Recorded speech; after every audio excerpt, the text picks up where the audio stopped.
I'll create an emotionally compelling opening that establishes your protagonist's desperate circumstances, builds to the fateful blood-stained suit encounter, and reveals the power dynamic that will drive the entire narrative. Let me begin. The blood wouldn't come out.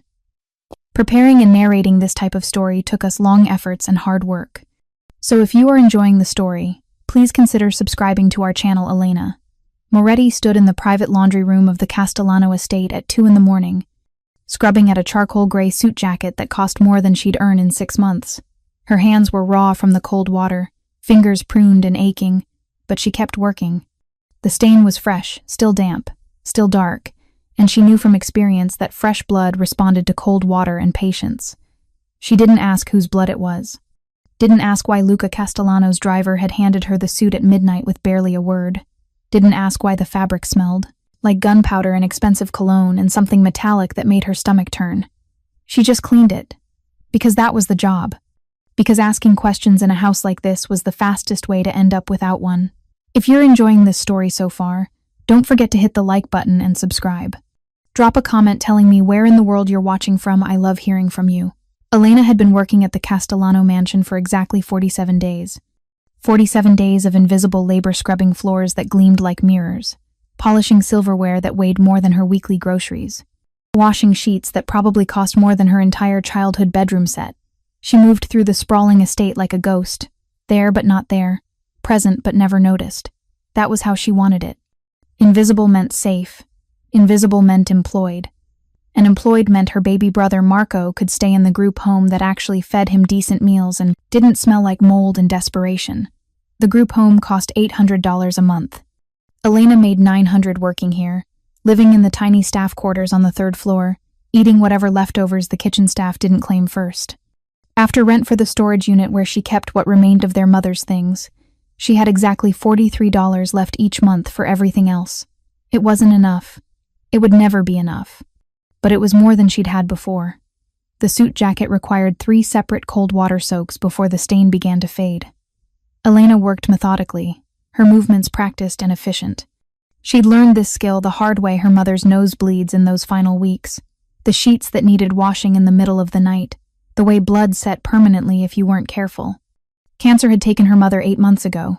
The state had taken Marco 3 months after that, when the truancy officers realized a 16-year-old girl, working double shifts at a diner, couldn't properly care for an 8-year-old boy. Never mind that Elena had been doing exactly that for years while their mother was sick. Never mind that Marco cried himself to sleep every night in that group home, begging to come back to her. The system didn't care about never minds. By 2:45, the stain was gone. Elena hung the suit jacket carefully on a padded hanger, inspecting it one final time under the harsh laundry room lights. Perfect. No evidence remained of whatever had happened tonight. She'd learned not to wonder too much about the Castellano family business, the men in expensive suits who visited at odd hours, the way conversations stopped when household staff entered rooms, the security cameras everywhere, the guards who watched the perimeter with hands always near concealed weapons. She knew what people said about the Castellanos. Everyone in the city did. Old money built on new blood. A crime family that had controlled the Remenity, ports, the construction contracts, the city council for 3 generations. Luca Castellano, the current head of the family, was 34 and had inherited the empire when his father was murdered 5 years ago. He was ruthless, calculating, and untouchable. Elena had seen him exactly twice in her 47 days of employment. Once from across the gardens when he'd been walking with his advisors, tall and dark-haired and moving with the kind of confidence that came from knowing you owned everything you surveyed. The second time in the hallway outside his study, when she'd been carrying fresh linens, he'd walked past her without a glance, already on his phone, speaking rapid Italian to someone who was clearly receiving bad news based on his tone. Both times, she'd made herself smaller, invisible, had pressed against the wall and kept her eyes down until he passed. Some instinct older than thought told her that being noticed by Luca Castellano would change her life, and not for the worse, better. She returned the cleaned suit to his bedroom suite, hanging it in the massive walk-in closet that held more clothes than she'd owned in her entire life. The bedroom itself was dark, empty. He apparently wasn't home yet from whatever business had bloodied his jacket. She left quickly, quietly, closing the door with barely a sound. Sleep came in restless fragments. Elena's alarm went off at 5:30, as it did every morning. She dressed in her work uniform, simple black dress, white apron, comfortable shoes, and pulled her dark hair into a neat bun. Her reflection in the small mirror above her dresser showed a thin face with sharp cheekbones, olive skin that had lost its healthy glow, brown eyes that looked older than her 23 years. The house came alive slowly. Mrs. Chen, the head housekeeper, appeared in the kitchen at 6 to coordinate the day's tasks. The cook, Paulo, started breakfast preparations. The day shift security personnel changed out with the night crew. The estate operated like a well-oiled machine, everyone knowing their role, performing it with quiet efficiency. Elena? Mrs. Chen called as the staff gathered for morning assignments. Mr. Castellano wants to see you in his study at 7:30. Everything inside Elena went cold. Her hands, holding a coffee cup, started to shake. She set the cup down before anyone could notice. Did he say why? Her voice came out steadier than she felt. He doesn't explain himself to me. Mrs. Chen's expression was unreadable. Don't be late. The next hour passed in a fog of anxiety. Elena cleaned bathrooms she'd already cleaned yesterday, reorganized linen closets that didn't need reorganizing, anything to keep her hands busy while her mind raced through possibilities. Had she done something wrong? Had someone reported her for some infraction she didn't know she'd committed? Was she being fired? God, she couldn't lose this job. Marco's group home payment was due in 5 days. She had exactly $43 in her bank account. If she lost this position, she'd never find another one that paid enough to keep him there. At 7:28, Elena stood outside Luca Castellano's study, with her heart hammering so hard she could feel it in her throat. The door was massive, dark wood, carved with intricate patterns that probably had some family significance she didn't understand. Her hand shook as she knocked. Enter. The voice was deep, accented, and left no room for hesitation. Elena pushed open the door and stepped into a room that felt designed to intimidate. Floor-to-ceiling bookshelves lined 2 walls. A massive desk dominated the space, positioned so that whoever sat behind it would be backlit by the windows overlooking the gardens. The morning sun created a halo effect that made it hard to look directly at Luca Castellano as he sat there, reading something on his phone. He didn't look up immediately. Just let her stand there in the doorway, uncertainty, radiating from her like heat. Finally, he set down the phone and raised his eyes to meet hers. Elena forgot to breathe. She'd thought he was handsome from a distance. Up close, with those dark eyes focused entirely on her, handsome felt like an inadequate word. He had the kind of face that belonged on ancient Roman coins, strong jaw, straight nose, high cheekbones. His black hair was perfectly styled, and he wore a suit that probably cost more than her yearly salary. But it was his eyes that held her captive. Dark brown, almost black, and absolutely unreadable. Miss Moretti. He gestured to the chair across from his desk. Sit. She sat. Her hands folded in her lap to hide the trembling, her spine straight despite every instinct screaming at her to curl inward, make herself smaller, disappear. The suit jacket I sent to the laundry last night. His voice was measured, controlled. You cleaned it. Yes, sir. Her voice came out barely above a whisper. The stain was significant. Blood, specifically. Yet this morning, the jacket is pristine. No trace of the incident remains. Elena said nothing. What could she say?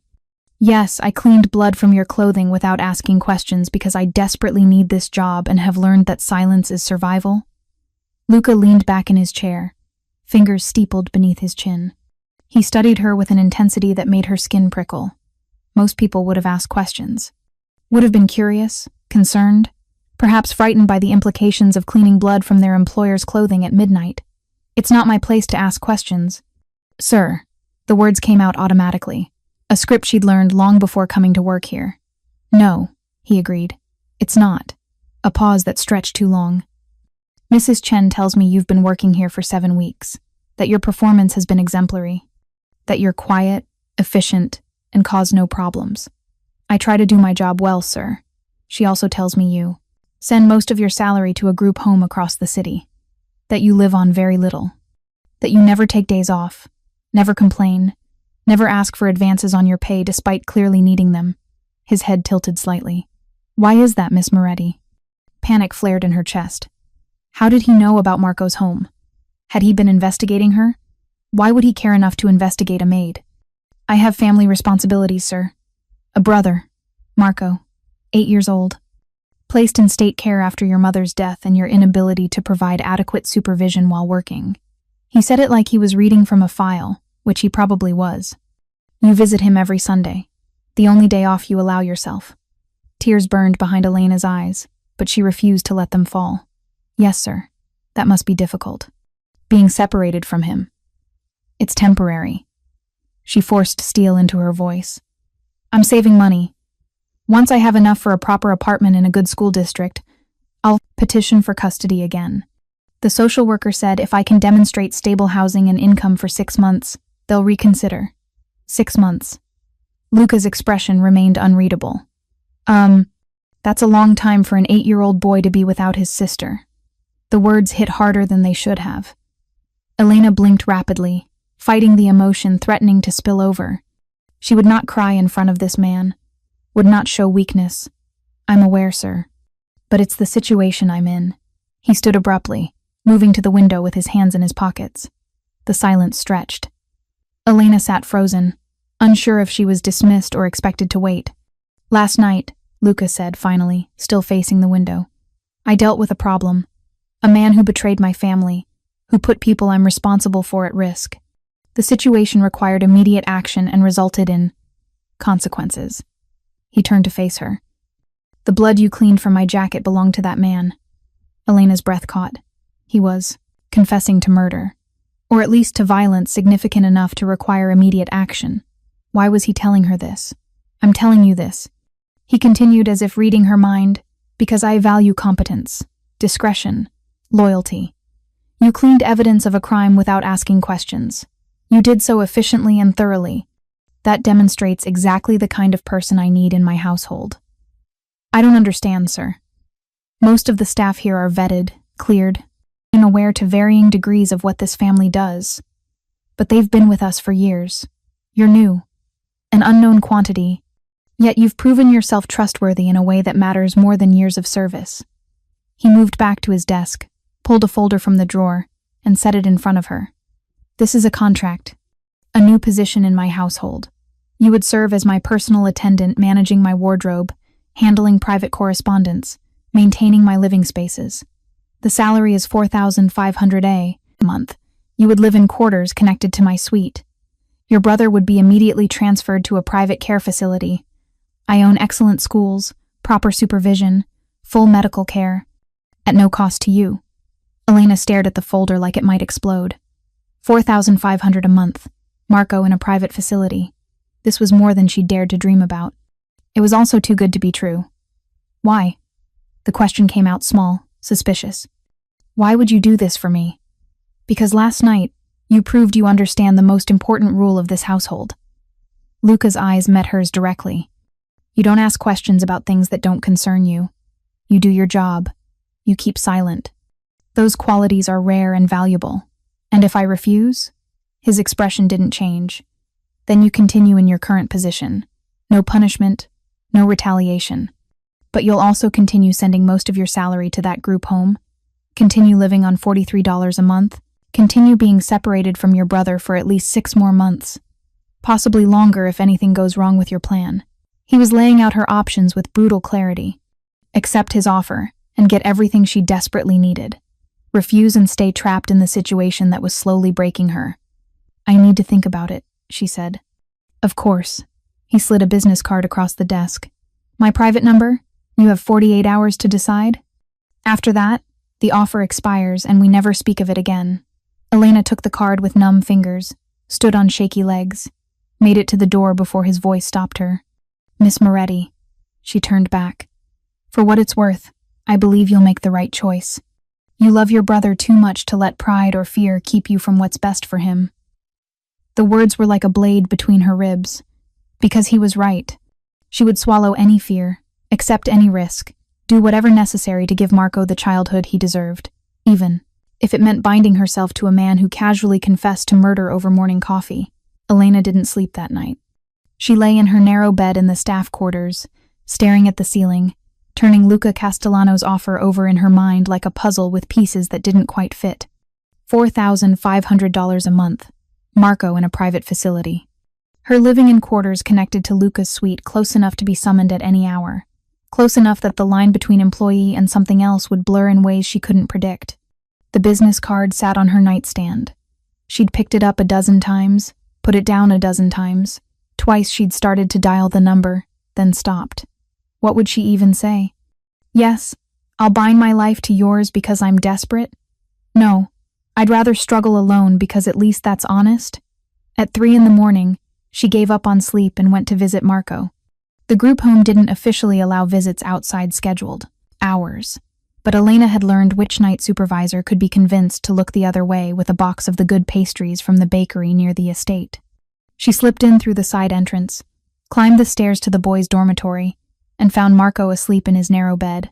He looked so small, 8 years old and already carrying the weight of abandonment, of loss, of a system that saw him as a case number rather than a child who missed his mother and needed his sister. Elena sat on the edge of his bed, smoothed his dark hair back from his forehead. He stirred, eyes opening slowly, then widening with recognition and joy. Elena? He sat up, threw his arms around her neck. You're here. It's not Sunday. I know, baby. I just missed you. She held him tight, breathing in the scent of institutional shampoo and little boy sweat. Wanted to see your face. I missed you too. He pulled back, studying her with eyes too perceptive for his age. Are you okay? You look sad. I'm fine, just tired. She forced a smile. How's school? Did you finish that book report? They talked in whispers for 20 minutes. Marco told her about his math test, about the bully in his class who'd stopped bothering him after Marco punched him in the nose, about the dog he'd seen in the park during their supervised outdoor time, and how much he wished they could have a dog someday. When I get to come live with you again, he said with absolute certainty. Can we get a dog? Maybe, if we find a place that allows pets, a big place, with a yard. And my own room. He was building dreams out loud, the way children do. And you won't have to work so much. We can have dinner together every night like before Mama got sick. Elena's throat tightened. That sounds perfect, Marco. How much longer? The question he always asked.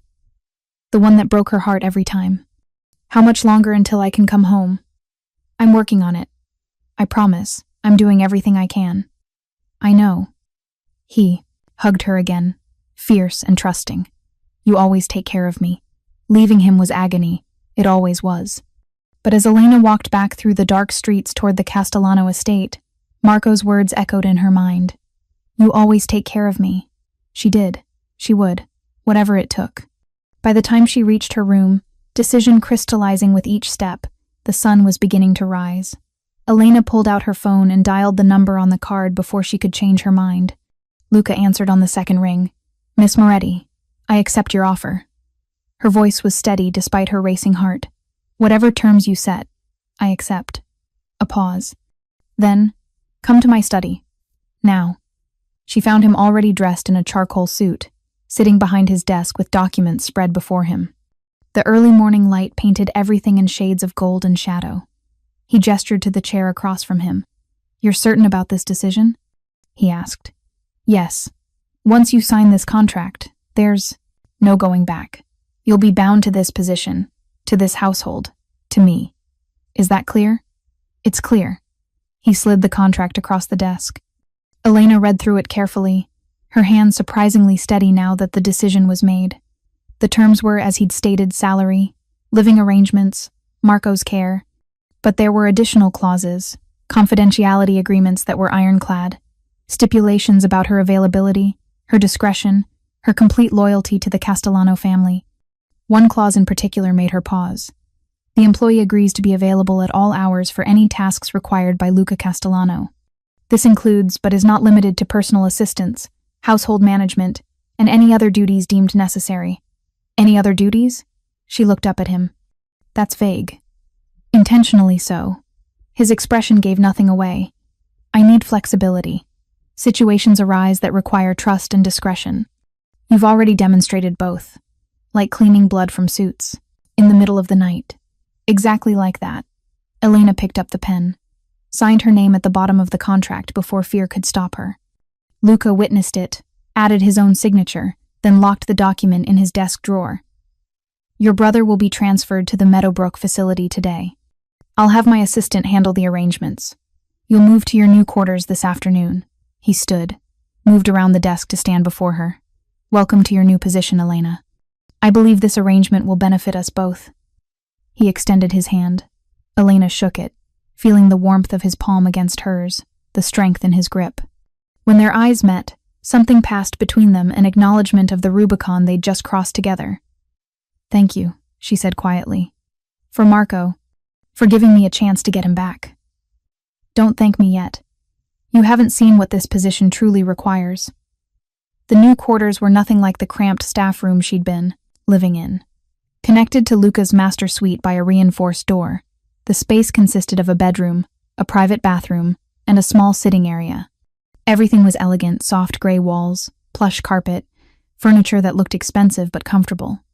A walk-in closet held several new uniforms in her size, along with casual clothing she hadn't purchased. "Mr. Castellano had them ordered for you, Mrs." Chen explained as she helped Elena move her meager belongings. The head housekeeper's expression was carefully neutral, but Elena caught the speculation in her eyes. "He wants his personal staff to reflect well on the household." "I understand. Do you?" Mrs. Chen paused in the doorway, her voice dropping. "I've worked for this family for 15 years, Elena. I've seen people come and go. The ones who last are the ones who understand their place and keep their mouths shut. The ones who don't." She left the sentence unfinished. "I understand," Elena repeated. After Mrs. Chen left, Elena sat on the edge of the bed, an actual queen-sized bed with soft sheets and too many pillows, and tried to process the whiplash of the past 24 hours. Yesterday morning she'd been an invisible maid scrubbing floors. Now she was Luca Castellano's personal attendant, living in quarters that connected directly to his private rooms. A knock at the connecting door made her jump. Luca's voice came through. "May I enter?" "Yes." He stepped through, and Elena was struck by how different the space felt with him in it. Smaller, charged with an energy that made her hyper-aware of every breath. "You're settled?" he asked. "Yes, thank you." "Good. I wanted to discuss your duties before the evening." He moved to the sitting area, gestured for her to join him. "Your primary responsibility is maintaining my personal spaces and managing my schedule. Mrs. Chen will handle household coordination. You answer only to me." Elena nodded, taking the seat across from him. "There will be nights, like last night," he continued. "Situations that require immediate discretion. Sometimes I'll come home at odd hours. Sometimes there will be evidence that needs handling. You've already proven you can manage that without questions. That's why you're here." "I understand. Do you?" He leaned forward, elbows on his knees. "Because I need to be clear about what you've agreed to, Elena. You're not just my employee now. You're my confidante, my secret keeper. The person who sees what I do when no one else is watching. That's a position of incredible trust and incredible risk. Risk to me or to you. Both." His honesty was startling. "If you betray that trust, the consequences would be severe. But if I fail to protect you adequately, if my enemies discover how much you know, you become a target. That's the reality of this position. If you're hooked on this story, make sure to subscribe and turn on notifications so you never miss an upload. Your support means everything and helps me bring you more emotional stories like this one." Elena's mouth went dry. "You're saying I could be in danger just by working for you?" "Yes. Which is why security around you will be significant. You won't notice most of it, but it's there. Cameras, guards, protocols. No one gets to you without going through me first. And Marco? The Meadowbrook facility has excellent security. He'll be safe there. Safer than anywhere else in the city." Luca's expression softened almost imperceptibly. "I don't make the protection of children contingent on anything, Elena. Your brother is safe because I've decided he's under my protection, not because of your employment. That's a separate matter entirely." Something in her chest loosened at those words. Whatever Luca Castellano was, criminal, killer, ruthless businessman, he drew clear lines. And children were apparently on the protected side of those lines. "Thank you," she said again. "Stop thanking me. This is a business arrangement. You provide service. I provide compensation and security. That's all." But it didn't feel like that's all. Not when he was looking at her with those dark eyes that seemed to see straight through every defense she'd built. The first week in her new position passed in a blur of learning curves and careful navigation. Elena woke at 5:30 each morning, prepared Luca's breakfast preferences, black coffee, whole wheat toast, whatever fruit was in season, laid out his clothing for the day, and made herself available for whatever he required. What he required was surprisingly mundane most days. Dry cleaning pickup, correspondence management, ensuring his study was stocked with the specific brand of whiskey he preferred, scheduling meetings and fielding calls from associates who spoke in careful code about shipments and acquisitions. But there were other days. Days when Luca came home at 3 a.m. with blood on his shirt and murder in his eyes. Days when she cleaned evidence from clothing without speaking, without asking, without showing the fear that twisted in her gut. Days when she heard raised voices from his study and knew someone was being threatened or worse. She learned his routines. Coffee before 6, gym at 6:30, the private one in the estate basement where he worked out with a viciousness that spoke of demons being exorcised. Breakfast at 7:30, during which he read 3 different newspapers and took calls in Italian. Meetings throughout the day in his study, in the formal dining room, sometimes in the gardens when weather permitted. She learned his preferences. His suits organized by color and fabric weight. His books, mostly history and philosophy, stacked in a specific order. The way he took his whiskey neat, never with ice. How he couldn't sleep when the house was completely silent. So she started leaving soft classical music playing in his suite at night. She learned his tells. The way his jaw tightened when he was angry, but controlling it. How his accent thickened when he was tired. The way he paced when making difficult decisions, walking the length of his study in measured steps, while his mind worked through problems she couldn't begin to imagine. And slowly, carefully, she started to see the man beneath the monster. It started small.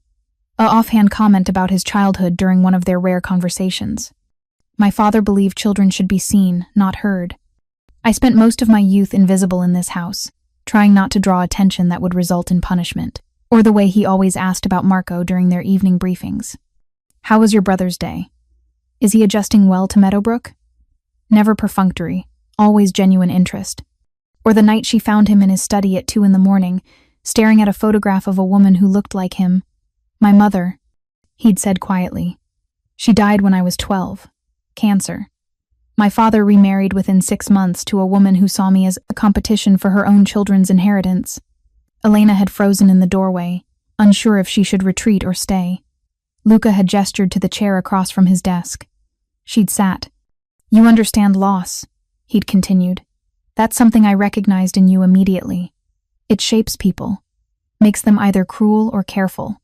You chose careful. So did you, she'd said before she could stop herself. His laugh had been bitter. No, Elena, I chose cruel. Careful is just the mask I wear to make the cruelty more effective. But she was starting to suspect that was its own kind of mask. That beneath the ruthlessness and the violence was something more complex than simple cruelty. 3 weeks into her new position, everything changed. Elena was organizing Luca's closet when she heard shouting from the gardens below. Male voices, angry and escalating. She moved to the window and saw 4 men she didn't recognize confronting 2 of the estate's security guards. One of the strangers was gesturing violently, his face red with rage. The confrontation was still heated when Luca appeared, moving across the gardens with Lucas and 3 other guards flanking him. Even from a distance, Elena could see the controlled fury in his movements. The stranger who'd been shouting turned to face Luca. Words were exchanged too far away for Elena to hear clearly, but the body language was unmistakable. Threats, challenges, the kind of masculine posturing that preceded violence. Then the stranger made a mistake. He grabbed Luca's jacket, pulled him close, said something directly in his face. What happened next was so fast Elena almost missed it. Luca's hand moved to his waistband, pulled a gun with practiced ease, and pressed it against the stranger's temple. Everything stopped. The stranger's friends raised their hands. The security guards drew their own weapons. Lucas positioned himself protectively beside Luca. Elena couldn't breathe, couldn't look away. This was different from cleaning blood from clothing after the fact. This was watching violence unfold in real time, seeing exactly who Luca Castellano was when challenged. The standoff lasted maybe 30 seconds.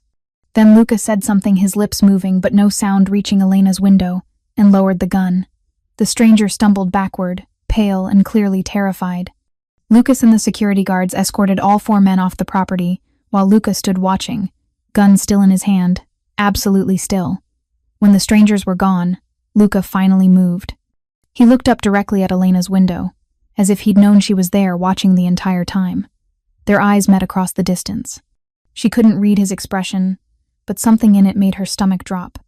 20 minutes later, he knocked on her door. "Come in," she called, trying to sound normal despite her racing heart. Luca entered, closed the door behind him. He'd changed clothes. The jacket the stranger had grabbed was gone, replaced by a casual shirt, but tension still radiated from every line of his body. "You saw what happened," he said. Not a question. "Yes, and now you're afraid." Also not a question. Elena considered lying, then decided against it. "A little, yes." He moved to her sitting area, gestured for her to join him. When they were both seated, he leaned forward, elbows on his knees, hands clasped. That man was Dmitry Volkov. He works for the Bratva, the Russian organization that controls the docks. We've had a territorial agreement for 5 years. Today he came here to tell me they're renegotiating our terms. Wanted more money, more access, more control. What did you tell him? That agreements aren't renegotiated at gunpoint on my property. That threatening me in my own home would have consequences. His jaw tightened. I could have killed him. Should have, probably. Sending him back alive makes me look weak to some people. Then why didn't you? Because I'm trying to be better than my father. He would have executed all 4 of them and left their bodies as a message. I gave them a chance to walk away. Luca looked directly at her. But make no mistake, Elena. I'm not a good man. I'm not someone you should admire or trust beyond the terms of our arrangement. What you saw today, that's who I am. A criminal who solves problems with violence. You're also the man who makes sure Marco has music lessons at Meadowbrook because you noticed he likes to sing. Who donates to children's hospitals anonymously. Who asks the cook to make extra portions for the staff to take home to their families. Elena held his gaze. You're more than just the violence, Luca. Whether you want to admit it or not. Something flickered in his eyes. Surprise, maybe, or something more dangerous. Don't romanticize what I am, Elena. That's how people get hurt. I'm not romanticizing anything. I'm just seeing what's actually there. She paused, then took a risk. You're trying to be better than your father. That counts for something. Does it? His voice dropped lower, rougher. Does it count when I still kill people? When I still run an empire built on blood and fear? When I'm sitting here in front of you knowing that one day, something I do might put you in danger despite all my precautions? You're protecting me. That also counts for something. They sat in silence for a long moment. Then Luca stood, moved toward the door, paused with his hand on the handle. The Bratva situation is escalating. There may be retaliation for today's incident. Security around the estate is being increased. You'll have a personal guard assigned, starting tomorrow, someone who stays with you whenever you leave the property. Is that really necessary? Yes. His tone left no room for argument. Until this situation is resolved, you're a potential target. I won't risk it. After he left, Elena sat in the growing darkness, processing everything. She'd known abstractly what Luca was, what his family did. But seeing it, experiencing the reality of living inside that world, was different. And the most terrifying part wasn't the violence or the danger. It was how much she was starting to care about the man behind both.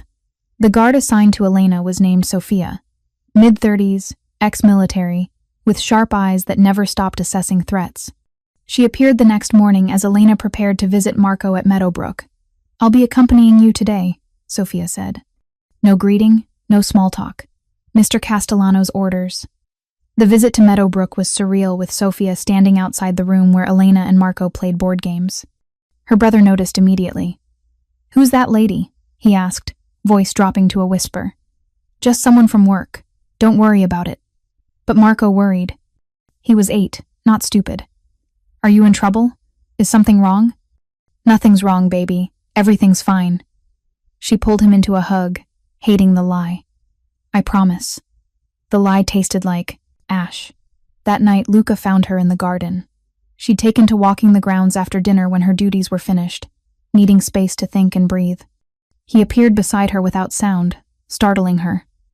Sofia said, You seemed distressed during your visit with Marco, he said. He's scared. He sees me with a bodyguard and knows something's wrong, but I can't explain it to him. Elena's frustration spilled over. He's 8 years old. He shouldn't have to worry about this. No, he shouldn't. Luca's agreement was quiet. But this situation won't last forever. The Bratva will either back down or force a confrontation. Either way, it'll be resolved within weeks. And if they force a confrontation, what happens then? Then I handle it. Simple, final, like he was discussing the weather rather than potential war. Elena stopped walking, turned to face him. Do you ever get tired of it? The violence, the constant threats, the weight of everyone depending on you to make life or death decisions, every day. The admission was so raw it took her breath away. But this is the life I was born into, the empire I inherited. I can make it less brutal than my father did, can try to transition toward legitimate businesses, but I can't simply walk away. Too many people depend on me. Too many enemies would see it as weakness and attack. That sounds lonely. It is. He looked at her in the moonlight, his expression unguarded for once. Until recently. The air between them changed, charged with something Elena couldn't name but could definitely feel. Dangerous territory. She was his employee, bound by contract and circumstance. Getting emotionally involved would be catastrophic for both of them. But when Luca reached out and tucked a strand of hair behind her ear, his fingers brushing her cheek, she didn't pull away. This is a mistake, he said softly. I know. You should go inside.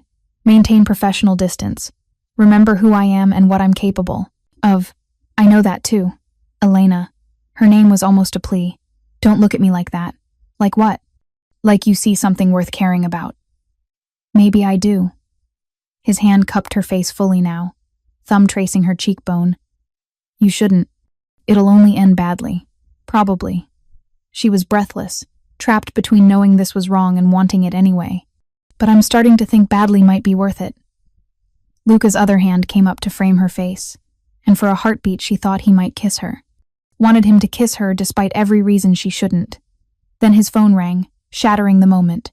He stepped back, answering it with a clipped, yes? His expression hardened as he listened. When? How many? Fine. I'll be there in 10 minutes. He ended the call, looked at Elena with something like regret. I have to go. Situation at the docks. Don't wait up. Luca, we'll talk about this later, when things are less complicated. He was already walking away, pulling his gun, from concealment, checking it with practiced efficiency. Stay inside tonight. Don't leave your quarters for any reason. Then he was gone, and Elena was left standing in the garden wondering what the hell she'd just almost done, and why she desperately wanted him to come back and finish it. The call came at 4 a.m. Elena woke to pounding on her door and Lucas's urgent voice. Elena, open up, now. She stumbled to the door, yanked it open. Lucas stood there with blood on his suit and murder in his eyes. Where's Luca? She demanded immediately, being stitched up by the doctor. He'll live, but it was close. Lucas grabbed her arm, not hard but insistent. He's asking for you. Come on. She followed him through the mansion in her sleep clothes, tank top and shorts that suddenly felt wildly inappropriate. But there was no time to change, no time to think. Only Lucas pulling her toward Luca's bedroom. The private doctor was packing up his supplies when they entered. Blood-soaked gauze filled a medical waste container. The metallic smell of it hung heavy in the air. And on the bed, shirtless with a white bandage wrapped around his ribs, sat Luca. His eyes found hers immediately. You came. Lucas said you were asking for me. She moved closer despite the doctor's presence, despite Lucas hovering protectively. What happened? Ambush at the docks. Bratva decided to force the confrontation rather than wait. His voice was tight with pain despite whatever painkillers the doctor had given him. We handled it, but I took a knife to the ribs. Could have been worse. How much worse? 6 inches to the left and we wouldn't be having this conversation. He tried to smile, but it came out as more of a grimace. But I'm fine. Just wanted to make sure you knew I was alive before the morning gossip reached you. The doctor cleared his throat. He needs rest. The wound isn't life-threatening, but it requires careful monitoring for the next 48 hours. I'll monitor him, Elena said before she could stop herself. Lucas and the doctor exchanged looks. Then Lucas nodded slowly. All right, you know where to find me if anything changes. After they left, Elena found herself alone with Luca in his bedroom for the first time. The intimacy of it, him shirtless and injured on the bed, her in sleep clothes with her hair messy, felt overwhelming. "You don't have to stay," Luca said quietly. "Lucas can assign someone. I'm staying." She moved to the chair beside his bed, sat down. "You said this morning that I'm your confidant, your secret keeper. Well, confidantes don't leave when things get hard. Elena, just rest, Luca. We'll talk about everything else later. Right now, just let me make sure you're okay." He studied her face for a long moment, then nodded, settled back against the pillows with a wince. "Thank you." She stayed with him through the rest of the night and into the morning, monitored his breathing, checked the bandage for bleeding, brought him water and pain medication when he needed it. And sometime around dawn, when he finally fell into restless sleep, she admitted to herself what she'd been denying for weeks. She was falling for Luca Castellano, the criminal, the killer, the man who was dangerous in every possible way, and she had absolutely no idea how to stop. Luca recovered faster than the doctor predicted. Within 3 days, he was back to his routines, though Elena caught him favoring his injured side when he thought no one was watching. Within a week, the bandages came off, leaving an angry red scar that would fade but never fully disappear. Another mark to add to the collection already written across his body. Elena had cataloged them all during those nights. She'd stayed with him, the puckered circle of a bullet wound on his shoulder, the thin white line along his ribs from a knife fight years ago, the burn scar on his forearm that he'd never explained. Each one told a story of violence survived, of a life lived on the edge of death. They didn't talk about what had almost happened in the garden. Both of them seemed to recognize that acknowledging it would force decisions neither was ready to make. Instead, they fell into a new pattern, professional during the day, but softer in the evenings when it was just the two of them. He started asking her to join him for dinner, not as employee and employer, but as something closer to equals. They'd eat in his private dining room, talking about everything except the obvious tension building between them, books they'd read, Marco's progress at Meadowbrook, the renovation plans Luca was making for one of his legitimate businesses. "I'm buying a restaurant," he told her one evening over wine. "High-end Italian, completely clean, no money laundering, no backroom deals, just excellent food and service. I want to prove I can build something legitimate that succeeds on its own merits." "That's a good step," Elena said, carefully. "It's a small step, but it's something." He refilled her wine glass. "My father would have seen it as weakness, wasting resources on legitimate business when illegal operations are more profitable. But I'm not my father." "No, you're not." His eyes met hers across the table. "Is that a good thing?" "It's the only thing that makes this bearable." The honesty hung between them. Luca set down his wine glass slowly. "What is this, Elena?" "I don't know." She couldn't look away from him.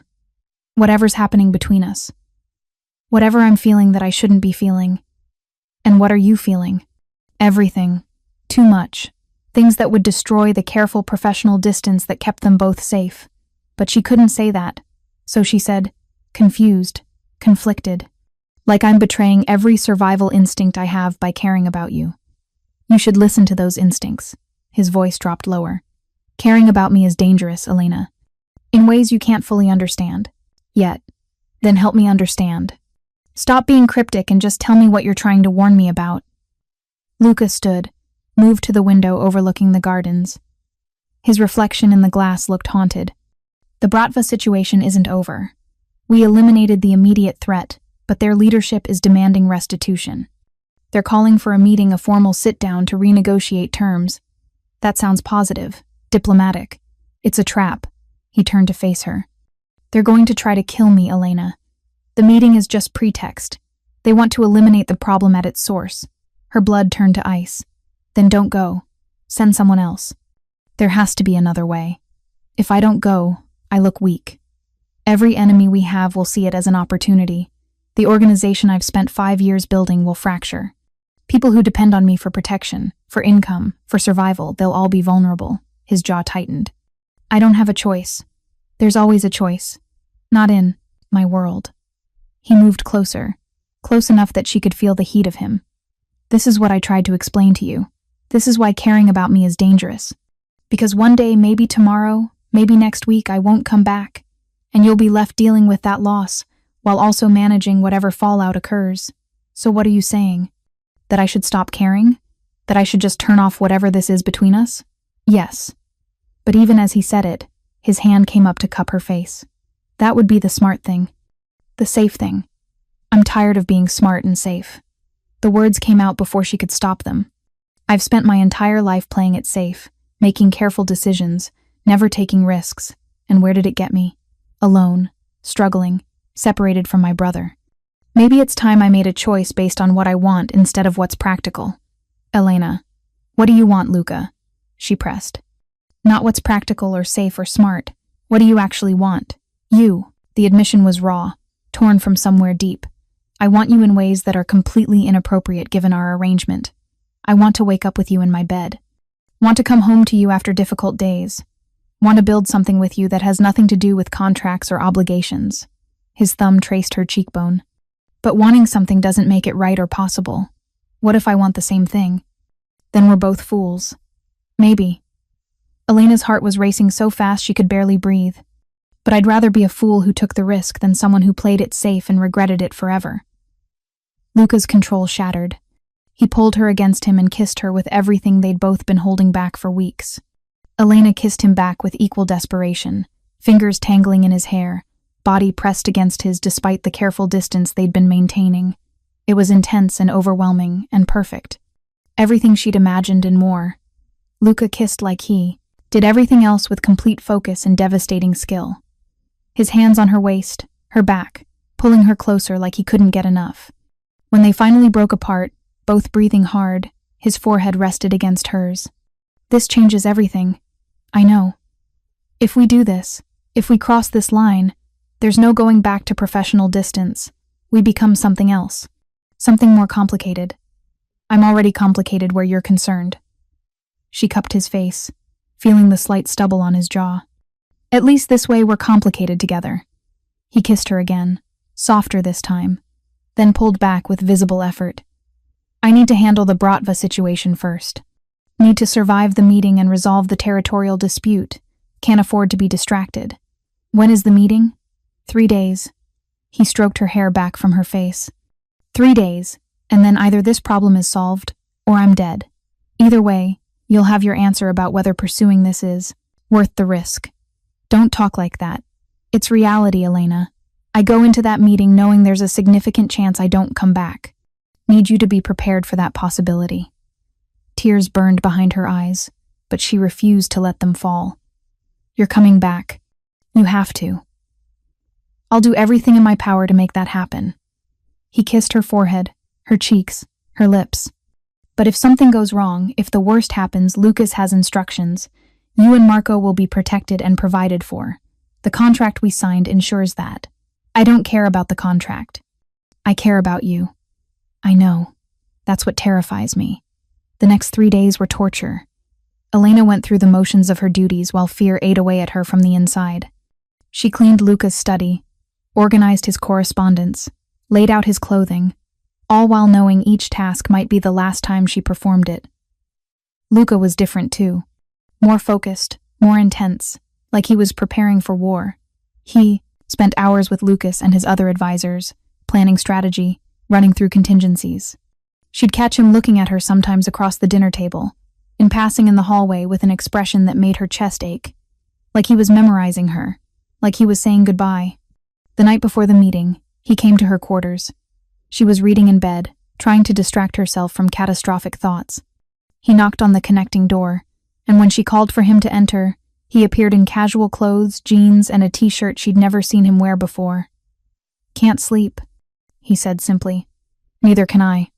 He sat on the edge of her bed, and Elena shifted to make room.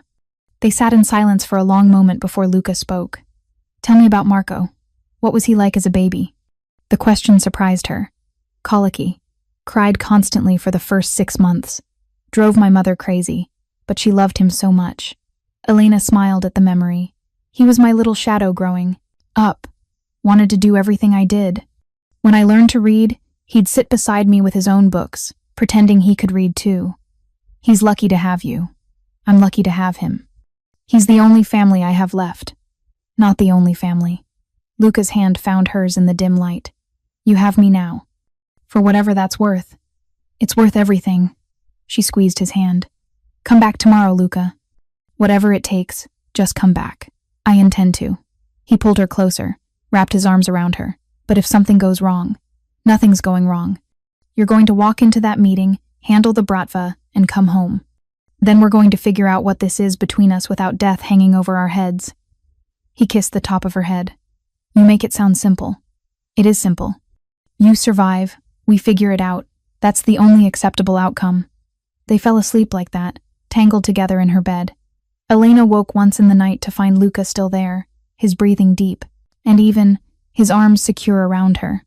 She let herself believe, just for those dark hours, that this could be their future, that they could have this peaceful nights, simple comfort, two people finding refuge in each other. Morning came too soon. Luca woke at 5, kissed her softly, and disappeared into his own suite to prepare. By the time Elena emerged an hour later, he was already dressed in an immaculate black suit, looking every inch the powerful crime boss about to walk into a potential ambush. Ready? Lucas asked from the doorway. As I'll ever be. Luca's eyes found Elena across the room. I'll see you tonight. A promise. A hope. A lie they both needed to believe. After he left, Elena couldn't stay in the mansion. She asked Sophia to drive her to Meadowbrook, needed to see Marco, needed something real and innocent to hold on to while Luca walked into danger. Marco was in music class when she arrived. She watched through the window as her baby brother sang with the other children, his face lit up with joy. He looked healthy, happy, cared for in ways she'd never been able to provide alone. Luca had done that. Had given Marco this safe place, this childhood he deserved. He had to come back. The universe couldn't be cruel enough to give her this a man who saw her, who cared about Marco, who was trying to be better than his circumstances only to rip it away. The call came at 3:47 in the afternoon. Elena was in the garden with Marco, pushing him on the swings, when her phone buzzed. Lucas's name appeared on the screen. Her heart dropped into her stomach. Hello? It's done. Lucas's voice was tight with emotion she couldn't identify. Meeting's over. We're coming back. Is he? She couldn't finish the question. Alive. Injured, but alive. We'll be there in 20 minutes. Elena barely remembered the drive back to the estate. Sophia broke every traffic law getting them there. Marco asked questions she couldn't answer, sensing something. Was wrong, but not understanding what. I need to drop you back at Meadowbrook, Elena told him when they pulled up to the gates. Something's happening at work. I'll explain later, okay? Is Mr. Castellano okay? Marco's perceptiveness always surprised her. You look scared. I hope so, baby. I really hope so. By the time she got back to the mansion after dropping Marco off, 2 SUVs were pulling into the circular driveway. Lucas emerged from the first one, blood on his suit but moving fine. Then Luca from the second vehicle, walking on his own but with one arm pressed against his ribs, his face pale with pain. Elena ran to him without thinking. You're alive. Told you I'd come back. He tried to smile, winced instead. Though it was closer than I would have liked. The private doctor was already setting up in Luca's suite. Elena followed them up, refusing to leave despite the doctor's protests about needing space to work. She stood against the wall, watching as they cut away. Luca's shirt to reveal a gunshot wound high on his shoulder. Through and through, the doctor said after examination. Missed anything vital. You're incredibly lucky, mister. Castellano. Luck had nothing to do with it. Luca's eyes found Elena's. I had something to come back to. The doctor patched him up efficiently, cleaning the wound, stitching both entry and exit points, wrapping him in bandages. Prescribed pain medication and antibiotics, gave stern warnings about infection and the need for rest. After the doctor left, Lucas appeared in the doorway. I'll give you two some privacy, but boss, we need to debrief tomorrow. There are decisions to make about tomorrow. Luca cut him off. Tonight, I just want to breathe. Lucas nodded and left, closing the door behind him. Silence filled the room. Elena moved to the bed, sat carefully on the edge. Tell me what happened. The Bratva came with more men than agreed upon, intended to execute me and my people, take over our territory entirely. Luca shifted, grimacing at the movement. We anticipated that. Had counters in place. It got bloody, but we came out ahead. Their leadership is decimated.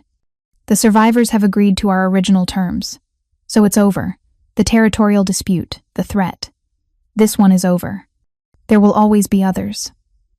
He reached for her hand. That's the reality of my life, Elena. One crisis resolved, another waiting in the wings. Is that something you can live with? I don't know. Honest, raw. But I know I can't live with losing you before we even try. Come here. She moved carefully, mindful of his injuries, until she was lying beside him on the bed. Luca's good arm came around her, holding her close. I thought about you the entire time, he said quietly. During the meeting, during the shooting, during the drive back. Thought about what I'd be losing if things went wrong, what future we might have if I survived. And what did you decide? That I want that future. Want to build something real with you, not just stolen moments and professional distance. Want to introduce you as my partner, not my employee. Want Marco to visit on weekends and run wild through these gardens. He paused. Want to be worthy of the way you look at me. Tears slipped down Elena's cheeks. You already are. I'm really not, but I'll spend the rest of my life trying to be. He kissed her then, gentle and sweet and full of promise. Elena kissed him back, tasting hope and possibility and a future she'd stopped believing she could have. When they finally broke apart, Luca was smiling a real smile, open and genuine. Move in properly. Not the quarters here. My rooms, my bed, my life. That's moving fast. I got shot today. Nearly died. Life's too short for moving slow. You make a compelling argument. She traced his face with gentle fingers. What about the contract? The professional arrangement? We'll tear it up. Draft a new one if you want the security of it, but not as employer and employee. As partners. Equal stake in everything I'm building, the legitimate businesses, the future I'm trying to create. Luca, I'm serious, Elena. I want you beside me, not working for me. Want your opinions on decisions. Want you to help me figure out how to transition away from the worst of what this family does. His hand cupped her face. Want you to be the reason I keep trying to be better. That's a lot of pressure. You can handle it. You're the strongest person I know. Elena considered everything he was offering. The risk, the complications, the danger that would always be part of loving someone like Luca Castellano. But she also thought about Marco laughing in the gardens, about building something real with a man who saw her as an equal, about having a future instead of just surviving day to day. Okay, she said finally. Yes, I'll move in properly. Be your partner, help you build something better. Just like that? Just like that. She kissed him softly. You took a bullet and came back to me. That buys a lot of faith. I'll try to make it the last bullet I take. You'd better. I'm not going through this terror again. They fell asleep tangled together. Luca's injuries making him restless, but Elena's presence seeming to soothe him. She woke periodically through the night to check on him, to make sure he was still breathing, still there, still hers. In the morning, everything looked different, brighter, full of possibility. 6 months transformed everything. Elena moved into Luca's suite officially, her quarters becoming a private office, where she managed the growing portfolio of legitimate businesses he was building. The restaurant opened to critical acclaim. A construction company followed, then an import-export operation that was completely clean.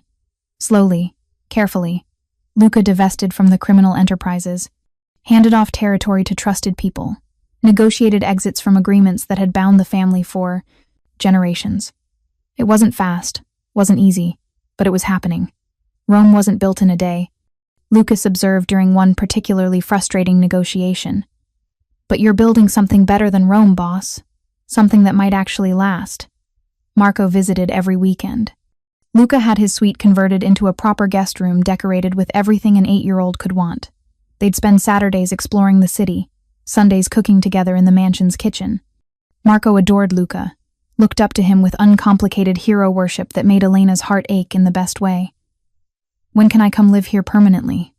Marco asked one Sunday evening as they made pasta from scratch.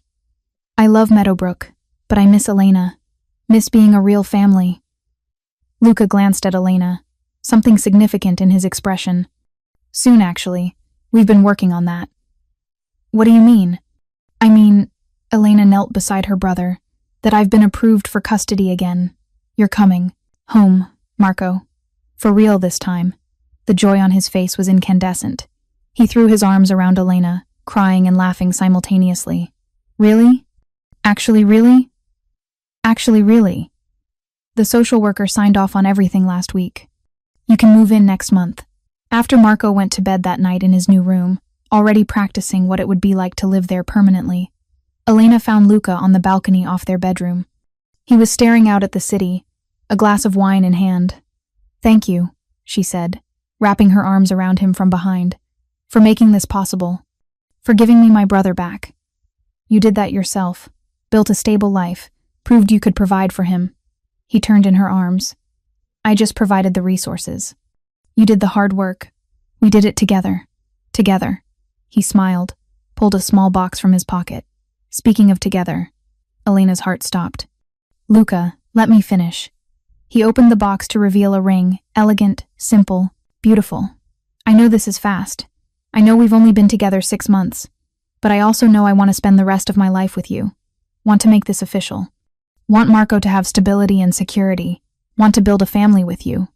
Tears streamed down her face. "Are you asking me to marry you?" "Yes. Very much yes." His hand cupped her face. "Marry me, Elena. Be my partner in everything. Help me build this new life we're creating together." "Yes." The answer came without hesitation. "Absolutely yes." He slipped the ring onto her finger, then kissed her with everything they'd built together over the past months. When they finally broke apart, both smiling, Elena felt something settle in her chest. Peace, security, home. "I love you," she said, the first time either of them had spoken the words aloud. "I love you too." Luca pulled her close. "Have since you cleaned blood from my suit without asking questions. Should have told you sooner. You're telling me now. That's what matters." They stood together in the darkness, watching the city lights, planning their future. A wedding in the spring, Marco moving in permanently, the restaurant expanding to a second location. Luca's final exit from the family business within 2 years. It was a good plan. A hopeful plan. The kind of plan that might actually work. The wedding was small, just close friends and family in the mansion gardens. Marco served as ring bearer, beaming with pride. Lucas stood up for Luca, gruff and emotional in ways Elena had never seen before. Mrs. Chen cried through the entire ceremony. Elena wore a simple white dress, no veil, no elaborate production.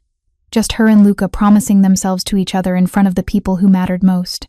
"I promise to build something worth having with you," Luca said during his vows. "To be worthy of the faith you've shown in me. To give Marco the family he deserves. To love you every day for the rest of my life. I promise to stand beside you, through everything," Elena responded. "To believe in the man you're becoming. To build this future together. To love you even when it's complicated and difficult, because you're worth it." They sealed the promises with a kiss that felt like a beginning rather than an ending. The reception lasted into the night. Music and laughter filled the gardens where Elena had once watched Luca threaten a man with a gun, where violence and danger had been the only constants. Now it was transformed, filled with joy and hope, and the possibility of something better. At midnight, Luca pulled Elena away from the celebration. They walked to the edge of the property where the city sprawled below them, glittering with light. "No regrets?" he asked. "Not a single one." She leaned into him, his arms coming around her waist. "You? Only that I didn't find you sooner." He kissed the top of her head. "That I wasted years being alone when I could have had this. We have it now. That's what matters. We have it now," he agreed. "And I intend to keep it, to protect it, to make sure Marco grows up safe and loved, to give you the life you deserve." "I already have the life I deserve. Right here with you." They stood together watching the city, two people who'd found each other against impossible odds. A mafia boss trying to leave that life behind. A maid who'd seen past the violence to the man beneath. It shouldn't have worked. By every logical measure, they should have remained employer and employee, maintaining professional distance, never crossing the lines they'd crossed. But love wasn't logical. Love was messy and complicated, and sometimes required taking risks that looked foolish on paper. Elena had cleaned blood from Luca's suit without asking questions, had accepted his offer when she was desperate, had fallen for him when she should have run, and in return, he'd given her everything. Security for Marco, a partner who saw her as an equal, a future built on hope rather than survival. The maid who'd cleaned blood had become a wife. The crime boss had become a man building something legitimate. Together, they were creating something neither could have achieved alone. 3 years later, Elena stood in the kitchen of their home, not the mansion, but a house they'd bought together on the edge of the city, watching Luca help Marco with his homework at the dining table. Her husband's legitimate businesses were thriving. He'd successfully exited the criminal world, cutting all ties except for a few trusted associates who'd made the transition with him. Lucas now ran security for their restaurant chain. Mrs. Chen had retired to a comfortable apartment Luca had purchased for her. The mansion had been sold to a tech entrepreneur with more money than sense. They'd built something new, something clean, something that might actually last. "Mom," Marco called. He'd started calling her that 6 months after moving in, and it made her heart swell every time. "Can you help me with this math problem?" "Your brother can handle it," Luca said, winking at Elena. "He's practically a genius." "I'm 11, Marco protested. "Not a genius, just good at math." Elena moved to the table, looked over the problem, explained the concept Marco was struggling with. Luca watched with an expression of contentment she'd never seen in those early days. He'd softened, opened up, become the man he'd always had the potential to be. That night, after Marco was asleep, they sat on their back porch watching stars appear in the darkening sky. "I have news," Elena said carefully. "Good or bad?" "Good. I think—" She took his hand. "I'm pregnant." Luca went completely still. Then, "Are you serious?" 3 months. I wanted to be sure before telling you." She watched his face anxiously. "Is that okay? I know we hadn't discussed children yet, but—" He kissed her, cutting off the anxious words. When he pulled back, tears shone in his eyes. "It's more than okay. It's perfect. You're crying. Happy tears. There's a difference." He pulled her close. "We're having a baby, adding to this family we've built." "God, Elena, that's—" He couldn't finish, too overcome with emotion. "I know." She held him tight. "I know." They sat together under the stars, planning for the future, discussing names, nursery colors, how to tell Marco he was going to be a big brother. The kind of normal, mundane conversations Elena had once thought she'd never have. Life wasn't perfect. Luca still had nightmares sometimes about the violence of his past. Elena still woke occasionally with anxiety about money, despite their comfortable circumstances. Marco struggled with abandonment issues that required therapy and patience. But they had each other. They had this family they'd built from desperate circumstances and impossible odds. They had hope and love and a future that looked brighter than either had dared to dream. Thank you so much for watching until the end. If you loved this story, check out the other videos on your screen now. I think you'll really enjoy them. And don't forget to subscribe if you haven't already. See you in the next story. The maid who'd cleaned blood from a suit without asking questions had found something more valuable than safety or security.